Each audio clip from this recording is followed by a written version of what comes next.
Well, good morning, everyone. My name is MightyStream. Today is August the 20th, and I am brought to you by Hope Through Navigation. This is our Hood Recovery Services. You can reach me at recoveryofhope21@gmail.com. Let's go ahead and get into our Just for Today in a meditation. I was just checking emails from you guys, and I am so encouraged to start hearing regularly from some of you. So I'm excited. Reach out to me. Let's be a force for goodness in your life, okay? August 20th, facing death. Often we have to face some type of crises during our recovery, such as the death of a loved one. Basic text, page 102. Every life has a beginning and an end. However, when someone we love a great deal reaches the end of their life, we may have a very hard time accepting their sudden, final absence. Our grief may be so powerful that we fear it will completely overwhelm us, but it will not. Our sorrow may hurt more than anything we can remember, but it will pass. We need not run from the emotions that may arise from the death of a loved one. Death and grieving are parts of the fullness of living life on life's terms. By allowing ourselves the freedom to experience these feelings, we partake more deeply of both our recovery and our human nature. Sometimes the reality of another's death makes our own mortality that much more pronounced. We reevaluate our priorities, appreciating the loved ones still with us all the more. Our life and our life with them will not go on forever. We want to make the most of what's most important while it lasts. We might find that the death of someone we love helps strengthen our conscious contact with our higher power. If we remember that we can always turn to that source of strength when we are troubled, we will be able to stay focused on it no matter what may be going on around us. Just for today, I will accept the loss of one I love. I will accept the loss of one I love and turn to my higher power for the strength to accept my feelings. I will make the most of my love for those in my life today. Isn't that powerful? Like, to me, it really feels like, I guess because I'm in it, I'm dealing with that and have dealt with so many losses over the last 2 years, 3 years now with COVID, that it has shown me this is so true. Like, it may feel like the worst thing that you have ever had to encounter, but miraculously, tomorrow shows up. Like, if I don't do anything to abort my life, if I don't do anything to harm myself and cease to live, tomorrow comes. Generally speaking, I end up on the wake up list, whether I wanted to or not. Tomorrow always comes, and then the next day always comes. It is a forward movement, a forward progression. And with it, I carry the emotions of the day prior or of the moment, right? So over time, if we give time, like we learned yesterday, giving time, over time, I am further away from the event that caused the remorse or the pain or the grieving in my life. It's natural. I cannot get away from it.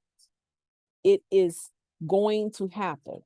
Just like with my brother-in-law having passed this week, Monday. Every day I have decided to wake up and do the same things that I normally do in my morning routine. Because my staying stuck on Monday and the suddenness, and it really wasn't all that sudden. We brought him home with hospice, right? But it was sudden in the sense that he was doing good in the moment that it happened, comparably good, right? And so the shock of that, we're talking Monday. Today is Saturday.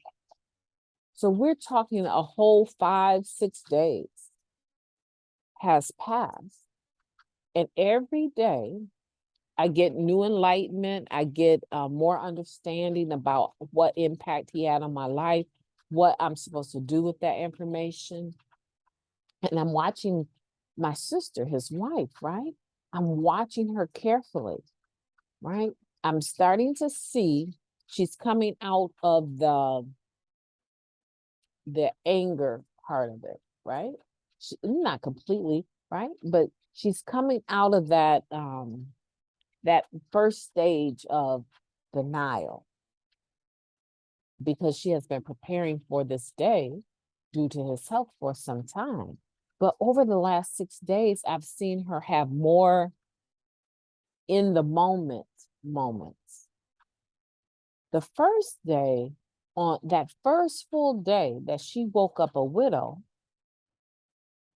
was a day of me listening to her reminisce about their relationship and all of her other past encounters with people that reminded her of death. Okay.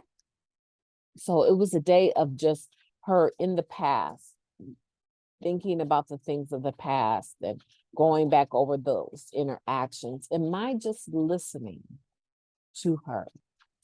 Then there was some moments where she needed to get a couple of things, a few phone calls taken care of. And she would come from the past into the here and now and handle those tasks, but they were brief. And her ability to cope with them was challenged. She could only stay in the here and now to take care of the task at hand briefly. But as I've watched these last few days go by, I'm seeing some of her laughter coming back, her intentional humor coming back. I'm seeing her creative juices, her creativity waking up, right? I'm seeing her to start to plan what type of decoration she wants for his reception, right? So without her intentionally taking her life or anything like that, one day after the other has happened, and there has been a process of growth or moving forward as a result, because it cannot it cannot be avoided. That is MightyStream's point, that when we are facing death and recovery, death is that final stage of life on life's own terms, right? Because, well, we talk, it could end in jails, institutions, and death, right? Active addiction. But if you don't have active addiction at play to cause you to break the law, right? And be pulled away from society or have to go into treatment, right? If you're not in that environment, the life on life's own terms, the natural end of that is that we do pass away, we do die, right? And we can embrace that moment. We can embrace the process of death if we have notice. But even if we don't have notice and it's sudden, we can embrace the beauty of our loved ones departing, right? And honor who they were, the way that they loved us, the way that we loved them, right? We can make it as gentle and as beautiful as possible. I used to think I used to have this major reservation. I could handle everything except for losing my mother. And I still don't think I will do all that well.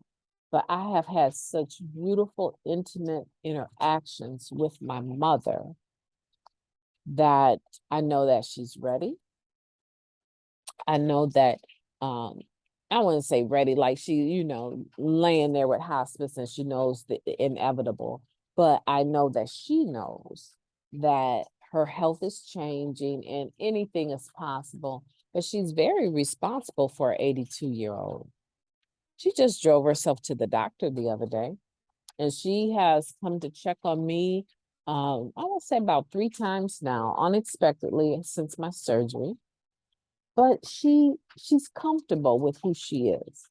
She doesn't feel the biggest thing for her was after losing my papa, that she was able to survive not, just 1 decade, but 2 as a widow. And it's been amazing watching her sit there with my sister and hold her hand and talk to her and love up on her and give her some, advice or instruction, and then sit back in her chair and let my sister go on her merry way with that advice or instruction in mind, because she has walked the same thing. In fact, when my mother lost Papa, my sister was the main sibling on deck. She was the main one. And I just want to say to you, death is never easy, but you have your own story. You have your own relationship with the person or persons you've lost. And it's okay to make scrapbooks. Men don't really get into scrapbooking, but I would recommend it.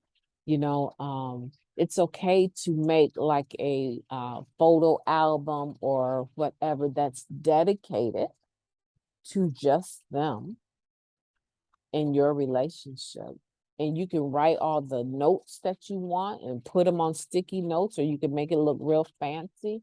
You can go as big or as large as you want, but to honor their life and then have something that's tangible that you can share with your children in the future and say, this was your papa, or this was, whoever. I want you to remember how your mother was.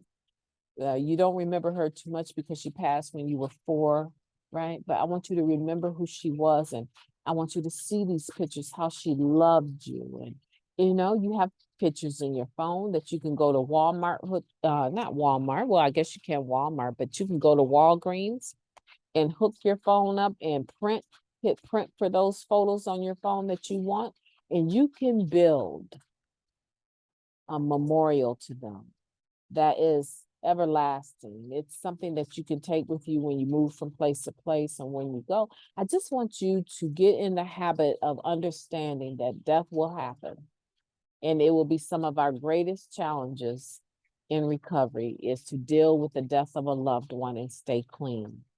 But if you do, it gives you opportunity to be present at their service, not have to live another 10 years of avoiding people in the family because you didn't show up, or you showed up and you were a hot mess, right? And then the experience of having endured that and walked through that in a manner that gives dignity to not only yourself, but to your loved ones and to the loved one that was lost. It is an amazing opportunity to recover. That's all that I can say, really, is that the death of a loved one is an amazing opportunity to recover. Sometimes losing someone now makes it more possible that we could really potentially lose. We could lose our loved one. We can lose our life. We can lose, when I say our loved one, we can lose another loved one. How well are you taking care of those current relationships you have? You can lose your own life. How well are you taking care of your life, your health, your circumstances? Far be it from me to speak too much about it, but I have a family member who lost her son. And in the effort to take her, to have her grandchildren and his siblings present, 2 of his nephews, right, which would be her grandsons, were shot. One is still in the hospital, one is doing, recovering well. But the point is that sometimes, depending on the circumstances that we are in, they were just there to be there and help grieve and bury their uncle and ended up being shot, right? And so life is just that fragile. It's just that unpredictable. But what can we do to make it more predictable? Right? What are the forces in our lives that we personally can handle so that it is better? There is less of a chance for error. The things that we can change, we should be changing them. And if we don't have the courage to change them, we need to ask for the courage to change them.